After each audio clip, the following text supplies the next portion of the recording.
Hey, this is Christian Roldan. And Jordan Morris from the Seattle Sounders Football Club. And you're listening to This is Nos Odietis. This episode of Nos Odietis is sponsored by Full Pull Wines, a Seattle-based wine retailer and proud sponsor of Nos Odietis since 2011. Full Pull was founded in 2009, is based in Seattle, and is owned and operated by longtime Sounders supporters. They offer the best boutique wines of the world to members of their mailing list, with special focus on their home, the Pacific Northwest. Here we go. Come on! Hey, O'Shan! Let's go! A sideline fry!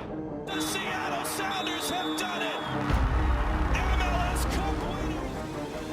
Here comes Rui Diaz through the middle to crown it for Seattle! And now they truly can start the celebrations. It's the Sounders MLS Cup.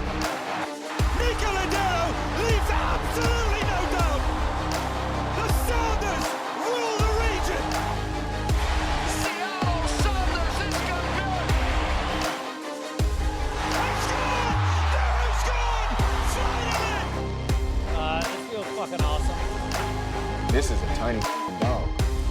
Is that what you young people call twerking? That Porter says cheated! You want to win? This is the Seattle Sounders, bro.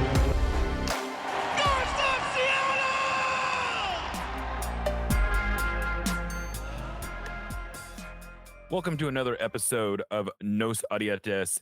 I am Jeremiah O'Shan. Joining me today to help preview the St. Louis City match on Saturday is Matt Baker of Flyover Footy. How's it going, Matt? Great. Happy to be with you, Jeremiah. Excited to talk about St. Louis, Seattle. Yeah, so let's just open with any sort of availability report. Do you it sounds like you guys might be as healthy as you've been all year. Is that right? Far healthier than we've been all year. Yeah, it's trending very positively for St. Louis. We have Edu Leuven, obviously designated player, midfielder, who has returned. He came back against the FC Cincinnati match this past week. He played about 10 or 15 minutes, and we're hoping to see a progression from him. He hasn't been ruled out of being able to start. He was our big guy that we've been looking to get back. Everybody else is rounding into more able to go 90. Joachim Nilsson, center back. He should be as good to go as he's been. Josh Yarrow, one of our backup center backs, was kind of the last one to recover from hamstring injury that at one point earlier this season took down 3 or 4 of our players at once. Yarrow is back. He's not expected to start, but he was kind of that last piece. And so now we may be looking at nobody on this player availability report, which is exciting. Yeah. Sounders aren't quite there yet. It looks like they will have maybe their 5th or 6th string center back on the roster, not starting, but it's been pretty up and down, and it sounds like there's going to be at least one call up from the Defiance for this game. So we'll be interesting. It's been an interesting road for the Sounders in terms of health, but we don't quite have the injury report yet. But fingers crossed. We'll see. One of those players, though, who wasn't injured, but who does seem to be back is Sam Adeniran, of course, near and dear to Sounders fans' hearts.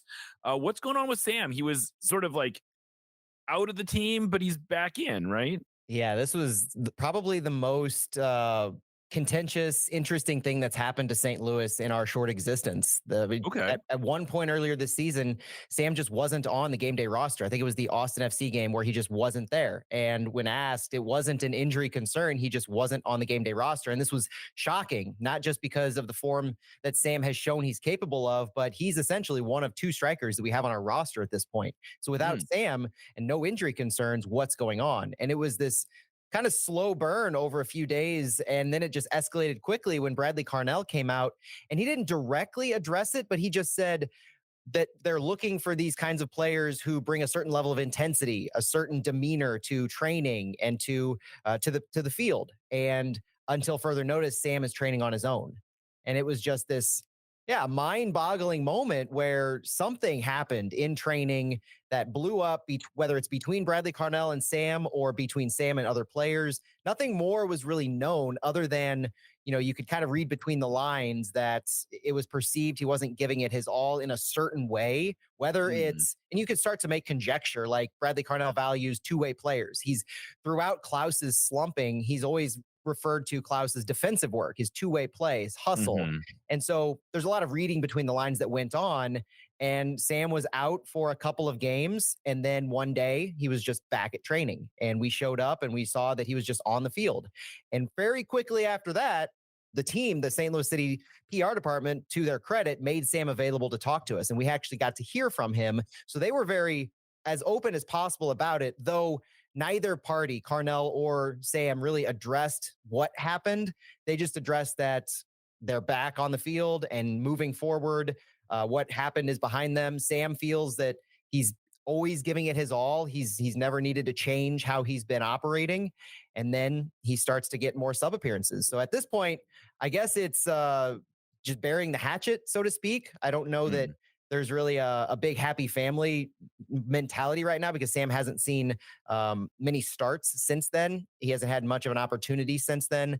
But obviously in the Seattle game, it would be kind of appropriate for him to see some significant time. And then in the back of everybody's mind, it's just before this happened, Sam had been one of the few players who had rumors and discussions of interest abroad or interest outside of St. Louis City.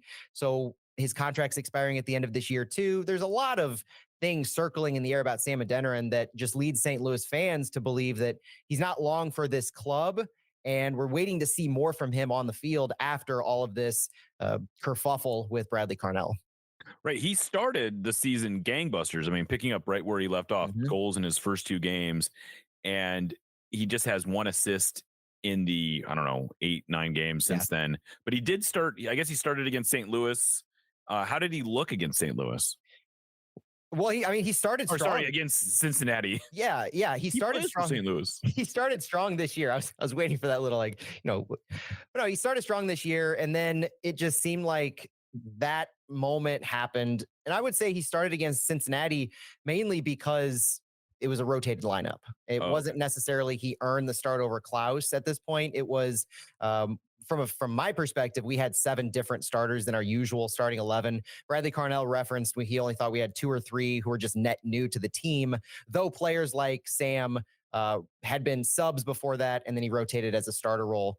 Honestly, not super impressive. He had one moment early on in the game, which was a quintessential Sam Adeniran moment where you allow him to play 1v1 into space and take it into the attacking third because he's so absolutely dangerous when he has the ball at his feet, 1v1 from just about any angle. He can make any goal happen at any point in time. He's that dangerous. St. Louis gave him the opportunity early, but never really went back to the well. And I think it was partly because the back 3 or back 5 of FC Cincinnati really never gave him that opportunity. They were marking him well. They were covering the spaces, always providing a secondary cover to Sam, not letting him get those runs in behind. And that's where Sam Adeniran's really dangerous. When he gets those runs in behind the line, you can find him long and he's able to create those 1v1 moments.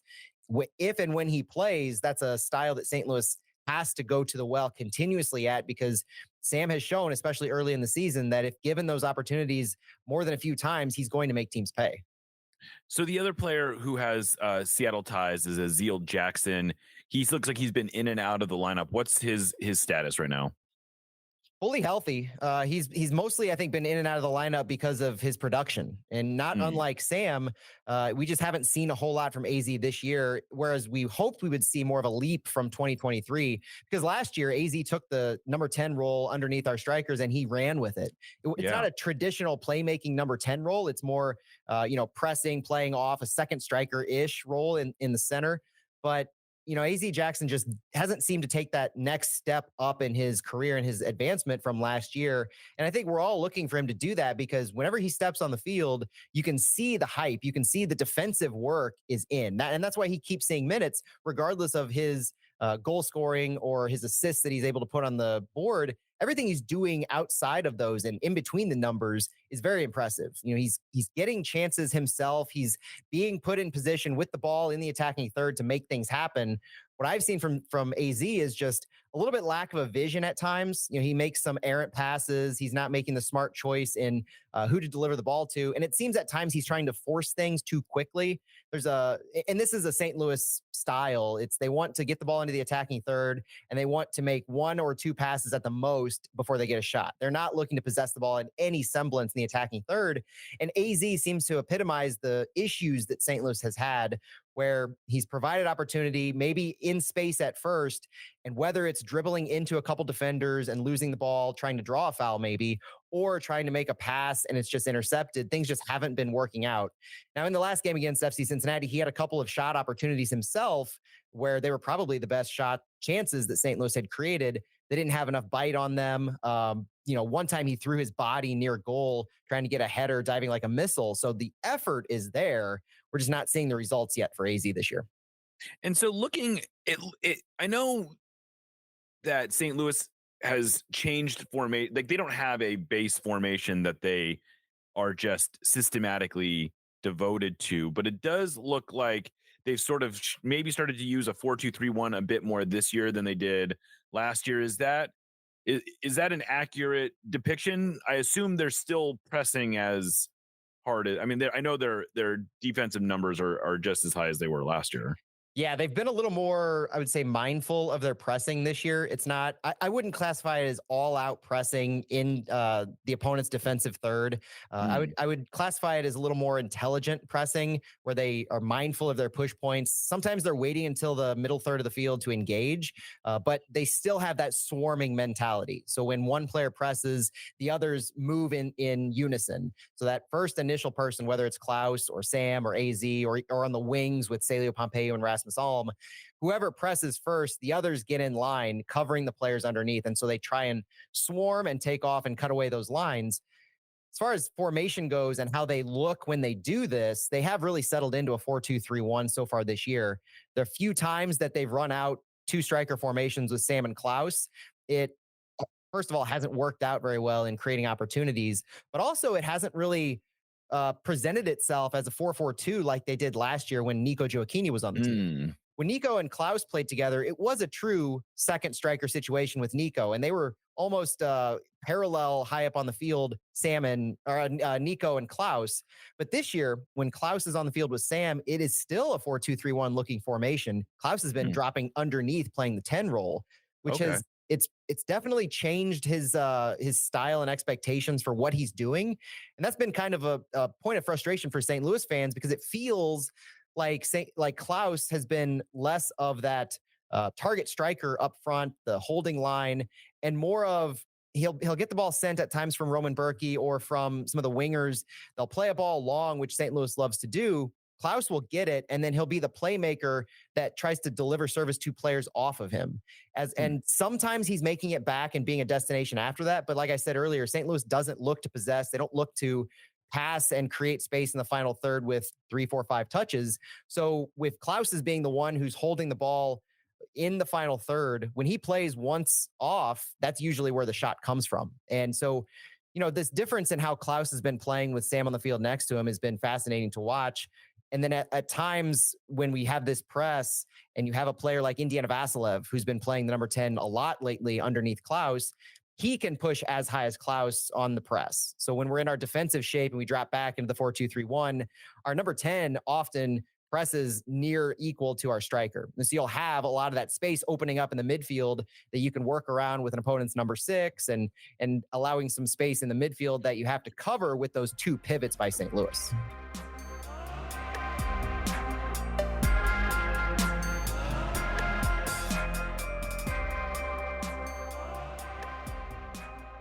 So it's been a interesting season for St. Louis. They have been getting a lot of results, but not a lot of wins necessarily. Like they haven't been, although I guess they're in a little bit of a slump right now, 2 straight goal losses by multiple goals.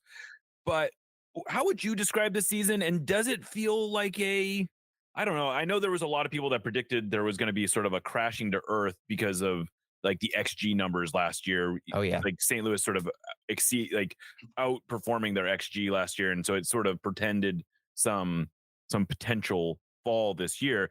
And as we come into this game, the Sounders, for all their struggles, or if the Sounders win this game, they jump into the final playoff spot over St. Louis, which just sort of illustrates I think the struggles maybe of St. Louis a little bit. How, from your perspective, how has it been, and what has been the main area of struggle? I think the main area of struggle is just finishing. The St. Louis is significantly behind the pace as they were last year in goals scored.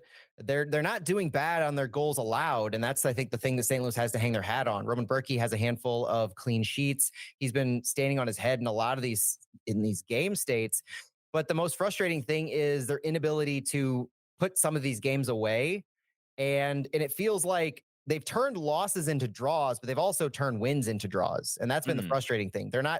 They've played up to the level of their competition at times, but they haven't really cracked that top echelon of the West. So they're still struggling against these teams that are consistently performing well in the West, and they have high level talent. RSL, LAFC, across the conference with FC Cincinnati. These players who have individual guys who can really take over games, St. Louis has struggled against. Lucho Costa, Dedi Boanga most recently. Chicho Arango torched us with, I think, 3 goals when we played him last. So St. Louis has struggled against that high individual talent. That's one thing that they have to work on. But coming into this year, St. Louis was labeled as a one-trick pony in their pressing. They're trying to turn over the ball high, and their quick pace. They're not able to set up anything. And if teams drop back into a low block, they have St. Louis figured out. There's been a clear idea towards fixing that and trying to find a different dimension for St. Louis in 2024. And so they have been a little bit more mindful in their progressions. They've utilized some of their central midfielders in how they move the ball up the field much more than they did last year, where last year was a lot of wing play and just sending the ball long and really leaving these big gaps in the middle of the field and how they progress. We've seen a lot of combination play between our wingers, our midfielders, and our fullbacks. So bringing on this year, Thomas Totlin in our right back role has been a game changer for St. Louis in his ability to not just progress the ball and play off of others, but he's dangerous in his own right if he presses high enough up the field and finding an open opportunity to shoot. So these different dimensions that St. Louis has been working on, I think there have been growing pains to that. And that's what we're seeing, a reason why they can't put these teams away. Or at this point in time, the conversation on our end isn't so much they're having an inability in creating chances. It's they're the quality of the chances that they're creating. And when they get the ball into the final third, you try to look at some of the underlying numbers, like the XG. The reason it's not that high is they're taking a lot of low percentage chances. And last year, yeah, some of those were falling, but that's where the regression is. It's truly dropping back to earth in the fact that the chances that they get in the final third are not high percentage. They're not in the box centrally, good chances that you would say they should be finished more often than not. It's chances from in and around the box. It's taking speculative shots and hoping to, I guess, change the way that the defense plays them, but they're never able to take advantage of, if they create space in the box, getting guys behind the line and then working some of these short passes and creating goals. That's been the most frustrating thing, is high quality chances for St. Louis. And it's been a rinse and repeat story the past few games, looking for that to change, creating better quality shot opportunities as opposed to just the volume of shots that St. Louis has. So the Sounders went 2-0 against St. Louis last year. I'm guessing, I assume, and I think a fair assumption, that the big rival for you guys is Sporting Kansas City. Mm-hmm. But where do the are the Sounders registering as sort of a team to, the Sounders aren't exactly what they were in their heyday right now, but how do fans look at this game? Well, I think if fans in St. Louis still think of the Sounders as the Sounders of their heyday, they think of this Seattle team that's a powerhouse in the West, and it almost current state doesn't really matter. So seeing them at or around 9th, 10th place, it's the allure of the Seattle Sounders, and in the similar vein of the Portland Timbers, right? And I know you don't want to be compared necessarily to Portland, but in the minds of us, it's you guys not just have one of the best rivalries in MLS, but you are 2 of the top teams and have consistently been 2 of the top teams. And so whenever we play either of you, that's the kind of result we want to get. It's like that measuring stick kind of a thing. And we've gotten results against Portland, but we haven't had anything against Seattle. And it's almost been a reality check both times we've played you, because early in the season in 2023, you were one of the couple of teams that really knocked us down to earth after our 5-0 start. And that was a gut check of how teams can defend this high press, this transition offense that St. Louis has. And then at the end of the season, it was just taking the winds out of our sails heading into the playoffs. And that was part of this absolutely dreadful run that St. Louis had to end the season last year. And it really was another type of a gut check of losing momentum going into the playoffs. And that probably played into a lot of people's minds of just the absolute wheels coming off of the bus at the end of the season. It's a mindset that a lot of St. Louis fans have, is that obviously the beginning of the season was better than the end when teams started to figure us out. And that seems to be something that Seattle has over St. Louis, regardless of your current form or not. And so it's a combination of, we want to get the win against the team in general that we weren't able to get any points from last year, but also just the allure of Seattle's always a pinnacle team in MLS. You're always hanging around there.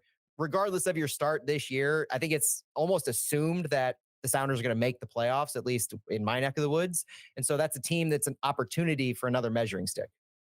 Yeah, no, it's an interesting game for sure, and from that perspective, and generally speaking, what's been the sophomore reaction to the St. Louis community to City? Like, is the hype still building? Is it settling in? How would you describe it?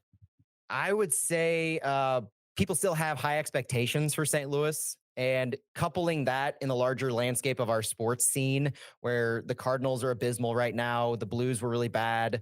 You've got the St. Louis Battlehawks in the UFL who are doing well, but it's, minor league football. And so you're having St. Louis as this is the opportunity. People are still trusting in what they saw last year. And I think a lot of fans in St. Louis are smart enough to see between the scoreline, and they're understanding that the look and feel of St. Louis this year is more mature, more evolved than it was last year. And so last year, you could say you took teams by surprise. This year, all of these draws that we've been getting, I think there's an aura of positivity around them because you're grinding these out. You're not finishing like we want to, and that's where the frustration has come. It's our goal scorers. It's looking at the summer transfer window for a guy like Cedric Teukert coming in from Germany, saying this might be the solution, because we still haven't replaced Nico Gioacchini, who left for Como in the offseason. And that's been a massive hole. And I think that might be buying St. Louis fans a little bit of grace in the lack of results that we've been getting, knowing that there is an easy to see missing piece here in the St. Louis offense that we had last year. So there's a lot of discussion right now about Teukert and bringing him in, and that's been the focus of the upcoming transfer window. But in the interim, I think it's knowing what the players that we saw last year, most of them are still on the roster. We know what they're capable of. So we just want to see them turn it around. And that's just adding to all of the newness factor is still there. We're still in a playoff spot. So it's not like the wheels have completely come off and we're, bottom feeders in the West. We're competitive in all of these matches. And it's just these individual couple of moments you can point to where even if we're not creating and finishing as many of the opportunities as we want to quality wise, we also still have Roman Berkey in net and Tim Parker in the back line, Joachim Nilsson. These guys are massively high quality that St. Louis understands. And so there might be a little bit of, okay, guys, we need to start turning it around now from the offensive standpoint, but there's still a lot of trust and enjoyment that our defense is keeping us in as many games as they are. Well, it's always fun to see how these things evolve. St. Louis seems like it is a market that has lasting power, and it's great to see soccer is taking, or not soccer, but MLS is taking root in St. Louis. The roots of soccer have been there for a long time, obviously. But Matt, thank you so much for joining us today.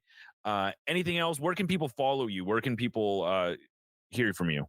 I'm at Matt Baker STL on all the socials. I'm active on X, Instagram, Threads here and there, I suppose. But my podcast, Flyover Footy, also at Flyover Footy. Great source for soccer knowledge in St. Louis. We cover city and just about any other news soccer related in St. Louis that comes up. We do podcasts 3 times a week, doing recaps, previews, news, and then just check-ins from press conferences, things like that. So if you're looking for your source for soccer in St. Louis, I'd like to say Flyover Footy is near the top, if not the top, and I take a great pride in that. Great. That works perfectly. Matt, thank you for joining us. I am Jeremiah Shan. This is Nos Audietes, and we'll catch you next time.